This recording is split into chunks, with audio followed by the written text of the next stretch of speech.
Hey, what's up YouTube? Just got done spraying the M1102 with the Raptor Liner. I ended up using 7 cans, which is 1 can shy of 2 kits. I ended up buying the kits with the spray nozzles already included, which gave me 2 nozzles. Overall, easy job. I've Raptor lined many times before.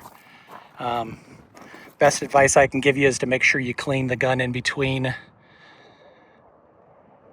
switching out the bottles. You probably can get, depending on your weather, you could probably get through 2 cans before you need to clean the gun. But it is something I highly recommend, because if you don't clean the gun, then it's going to start clogging up inside the gun because it starts to thicken and harden. Overall, happy with the way it turned out. At the end of the day, it's a military trailer I'm using for camping, so it's not perfect by any means. I'm on gravel, and as I was in here walking, some gravel stuck to my foot, so there's little pieces of gravel debris that once it's dried, I'll break loose and come back and do a touch-up coat on if I need to. But overall, it's everything it needs to be for a camping trailer. So I ended up using probably 1 whole can just on the tailgate alone, since this is where the majority of the wear and tear is going to be. Opening and closing it, standing on it, getting in and out of it. Same as on top of the wheel wells. I put a heavier coat on the top surfaces, and obviously the bed as well. The walls got a thin coat. Really don't need to have a lot of protection on the walls. It's mostly just for aesthetics. But overall, easy job. And again, if I were to do it again, I would probably have cleaned the gun in between more often, just to keep it from gooping up. I did have a section right here that kind of gooped up a little bit, and it's fine. It's a camping trailer. I'm not too concerned about it. If it was in the back of a brand new pickup truck, yeah, I probably would have put more care and desire into it, but for a camping trailer, it's perfectly fine. So if you're looking for any lessons learned, the lessons learned would be definitely tape it off. I used automotive plastic and tape to tape off all the edges. That made it super easy. I just got done peeling that off a couple minutes ago. Definitely wear gloves. Even with wearing gloves, I still managed to get quite a bit on me. If you're going to wear shoes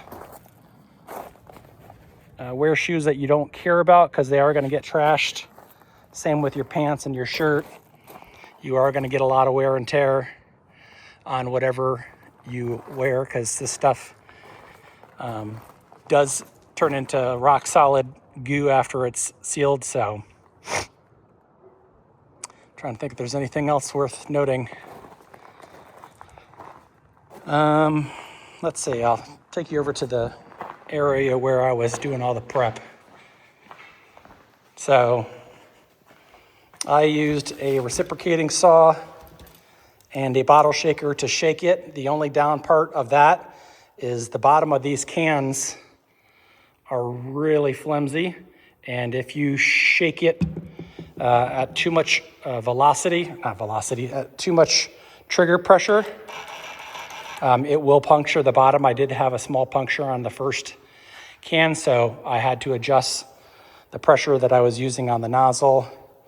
There's the 2 different guns that I had. The Raptor Liner harder was perfect. I had enough to do each of the cans. Paint thinner is a good thing to have on standby to clean up things. I had my bench-made knife that I used to crack open these things, and got Raptor Liner stuck all over it. Like I said, gloves, lots of gloves. I have a whole case of gloves. This is the automotive tape and drape that I used. Got this on Amazon. I don't remember how much I paid for it, probably less than $20. Comes in different sizes. I used the larger size, that way it went all the way down to the ground. But that's about it. If anybody has any questions, feel free to leave them in the comments. I'm really good about replying to comments on YouTube. And if this is something that you're interested in doing, it's very easy as a DIY project. So, you know, all I can say is give it a try. Prep is everything. I power washed the hell out of the inside of it. Probably 30-45 minutes worth of pressure washing on the inside and outside to get it ready. I didn't use any soaps or chemicals, just water, lots of it. And I used hot water because I'm fortunate enough to have hot water in my garage. So this should last for the lifetime of the military trailer. And if it doesn't, then it's really easy to apply touch-up to. I've touched up that Jeep over there 2 or 3 times as it needs it. But with this being all aluminum, it shouldn't need to be touched as far as a rust perspective or anything like that. So hope this helps somebody. Have a good one.